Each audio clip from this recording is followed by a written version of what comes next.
अस्सलाम वालेकुम व्यूअर्स, विच पाकिस्तान का नया एपिसोड लिए मैं हूं आपका मेज़बान अब्दुर्रहमान। आज डिस्कस करेंगे उड़ान पाकिस्तान प्रोजेक्ट, जिसके तहत पाकिस्तानी मईशत को 3000 बिलियन डॉलर्स की मईशत बनाना मकसूद है। ये प्रोजेक्ट गुज़िश्ता दिनों वफाकी वज़ीर मनसूबाबंदी एहसन इकबाल ने लॉन्च किया और मकसद ये है कि 2047 में जिस साल पाकिस्तान 100 साल का हो जाएगा, उस साल हम लोग 3 ट्रिलियन डॉलर की इकॉनमी बन जाएं। इसके लिए एक रोड मैप दिया गया है, कुछ सजेशंस हैं, कुछ इकदाम बताए गए हैं और फिर कहा गया कि इनके ऊपर चलते हुए हम ये टारगेट अचीव करेंगे। आज की वीडियो इसी प्रोजेक्ट से मुतालिक है और बताएंगे आपको किस हद तक ये वायबल है और किस हद तक सिर्फ ज़ुबानी जमा खर्च है। तो उड़ान पाकिस्तान प्रोजेक्ट जो लॉन्च किया गया है, उसका टारगेट पहला है 2035 और दूसरा है 2047।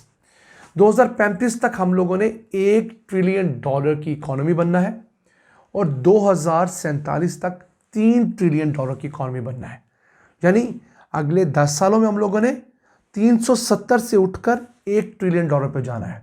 समझ लीजिए 3 गुना का हम लोगों ने अपनी इकॉनमी में इजाफा करना है। लेकिन उससे अगले 12 सालों के दौरान हम लोगों ने इस लेवल से लेकर तब तक बाकी 7 गुना का इजाफा करना है। वो किस तरह?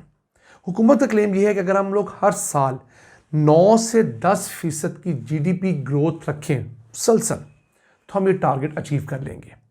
इस वक्त पाकिस्तान की जो ऑफिशियल जीडीपी है, जो कि डॉक्यूमेंटेड इकोनॉमी की बेस पे होती है, यानी कि उन लोगों के अदाद-ओ-शुमार की बेस पे होती है जो टैक्स देते हैं। डॉक्यूमेंटेड इकोनॉमी से मुराद मईशत का वो हिस्सा होता है जो खुद को बताता है कि हमने ये टैक्स दिया, ये कमाया, ये अखराजात किए। तो पाकिस्तान में वो कारोबार जो डॉक्यूमेंटेड है, लीगल है, बाकायदा पूरा टैक्स अदा करते हैं, उसको देखें तो हमारी इकॉनमी 370 अरब डॉलर्स की है। लेकिन जितने साइज़ की हमारी डॉक्यूमेंटेड इकॉनमी है, इससे बड़ी इकॉनमी हमारी अनडॉक्यूमेंटेड है। वो सेक्टर जो टैक्स या तो बिल्कुल नहीं देते या बहुत कम देते हैं, उनका पता ही नहीं होता कितने अखराजात हैं, कितनी आमदन है। मिसाल के तौर पे मुल्क में जो लोग काम कर रहे हैं, आपके घरों में इलेक्ट्रीशियन काम करते हैं, प्लम्बर काम करते हैं, मैकेनिक्स काम करते हैं, अब ये लोग माना लाखों रुपए कमा रहे होते हैं, लेकिन इकॉनमी में कहीं शो नहीं हो रहा होता, कहीं टैक्स नहीं दे रहे होते। फिर दुकानदार बहुत बड़ी तादाद में इसमें ऐसे हैं, फिर हमारे जो ज़िम्मेदार लोग हैं वो हैं। तो ये लोग अगर हम लोग इकॉनमी में डाल लें तो हमारी ये जो जीडीपी का साइज़ है वो 64% बढ़ जाता है। यानी जो हम 370 अरब डॉलर्स की जीडीपी एक्सपेक्ट करते हैं, कैलकुलेट करते हैं, हमारी जीडीपी उस हिसाब से 830 बिलियन डॉलर्स की आज भी है। ज़रूरत है इस अनडॉक्यूमेंटेड इकोनॉमी को डॉक्यूमेंट करके उससे टैक्स लेने की। तो इससे अगले 10 सालों में बासानी 1 ट्रिलियन प्लस किया जा सकता है। लेकिन उससे अगले 12 सालों में हम मज़ीद 2 ट्रिलियन डॉलर अपनी इकोनॉमी में ऐड करें, मुझे तो कम अज़ कम ये होता हुआ नज़र नहीं आता जो हमारे हालात हैं। उसके लिए कहा यह गया है कि मुल्क के अंदर नेशनल यूनिटी कायम की जाएगी, यानी कि इत्तेहाद एक तमाम मुल्क के अंदर होगा इकॉनमी के ऊपर। सियासी अफरा तफरी नहीं होगी, लॉन्ग मार्केट्स का कल्चर ख़त्म होगा। ये कैसे ख़त्म होगा? अगर आप किसी और के वोट चुरा कर फॉर्म 47 की बेस पर लोगों को गन पॉइंट पे वोट दिलवा कर हुकूमत बनाएंगे तो कोई पार्टी भी चुप नहीं रहेगी। ना पीपल्स पार्टी अपने दौर में चुप रही, ना नून लीग खामोश रही, ना पीटीआई खामोश है। तो ये कैसे मुमकिन है कि आप अगले 22 सालों का प्लान करके बैठे हुए हैं कि जनाब हम नेशनल यूनिटी लेके आएंगे? कैसे लाएंगे? इसके लिए ज़रूरी ये है कि जो इस मुल्क के ताकतवर इदारे हैं वो शफाफ इलेक्शन करवाएं और अवाम जिसको मुंतखब करते हैं उसे अपना 5 साल का टेन्योर पूरा करने दें, अपनी पॉलिसीज़ उसे लागू करने दें। अगर तो वो पार्टी, वो लीडर अपनी परफॉर्मेंस देंगे तो उनको अगले 5 साल मिल जाएंगे शफाफ इंतखाबात में, और अगर वो डिलीवर करने में नाकाम होंगे तो उन्हें अगले 5 साल नहीं मिलेंगे। ऑटोमेटिकली आपकी बारी आ जाएगी। और मुल्क में बड़ी पार्टियां हैं ही कितनी। फिर ये कहा गया जी कि हम लोग अपनी एक्सपोर्ट्स जो इस वक्त कोई 30-32 बिलियन डॉलर्स के करीब थी, उन्हें बढ़ाकर 2029 तक 60 बिलियन डॉलर्स और 2037 तक 100 बिलियन डॉलर्स करेंगे। तो 2029 तक हम लोग 60 बिलियन डॉलर्स की एक्सपोर्ट कर पाए, मुझे ये लगता नहीं है। क्यों? हमारी जो एक्सपोर्ट्स हैं वो डाइवर्सिफाइड नहीं है। हम बहुत महदूद फील्ड में एक्सपोर्ट करते हैं। मसलन हमारी एक्सपोर्ट्स का 55 से 60% हिस्सा टेक्सटाइल पर बेस्ड होता है, वो हमें डाइवर्सिफाई करना होगा। फिर हुकूमत ने प्लान ये किया है कि आईटी के अंदर, मैन्युफैक्चरिंग में, एग्रीकल्चर में, इंडस्ट्री में, मिनरल में, अफरादी क़ुव्वत में और ब्लू इकॉनमी के अंदर इन्वेस्ट करके हम लोग अपने एक्सपोर्ट्स बढ़ाएंगे। अब इसमें से हम सिर्फ आईटी को ले लेते हैं, इंफॉर्मेशन टेक्नोलॉजी को, सॉफ्टवेयर एक्सपोर्ट्स को। अगर आप मुल्क के अंदर इंटरनेट बंद रखेंगे तो ये सेक्टर कैसे ग्रो करेगा?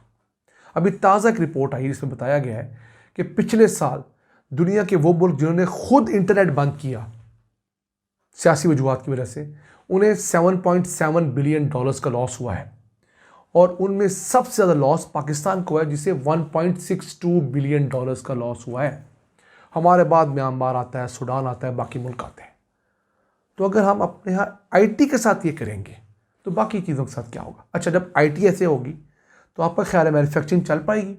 अब तो दुनिया का हर दफ्तर, हर फैक्ट्री आईटी की बेस पे चल रहा होता है। इंटरनेट नहीं होगा तो आपका दफ्तर, आपका इदारा, आपकी फैक्ट्री चलेगी नहीं। फिर उसके बाद ये कहा गया कि हम हर साल 2 लाख नौजवानों को आईटी के अंदर, सॉफ्टवेयर के अंदर ट्रेन करेंगे। वो यहाँ से एक्सपोर्ट्स बढ़ाएंगे, बाहर जाके एक्सपोर्ट्स बढ़ाएंगे। तो जनाब, जब इंटरनेट ही नहीं होगा तो आप एक्सपोर्ट्स कहाँ से बढ़ा लेंगे? फिर एक और चीज़, पाकिस्तान के अंदर जिस कदर महंगी बिजली है, आपका क्या ख्याल है इस महंगी तरीन बिजली के होते हुए इस मुल्क में कितने बेवकूफ़ ऐसे होंगे जो इंडस्ट्री लगाना पसंद करेंगे? बिल्कुल नहीं। हाँ, सोलर के ऊपर कोई इंडस्ट्री लगा ले तो लगा ले, लेकिन शाम के टाइम, रात के टाइम वो क्या करेगा? तो ये ऐसे मसाइल हैं जो ख्वाहिशात की हद तक तो ठीक है, लेकिन उनके लिए जब आप काम करने जाएंगे तो आपको बहुत ज़्यादा काम करना होगा। और उन कामों से पहले आपको मुल्क के अंदर सियासी इस्तेहकाम लाना होगा।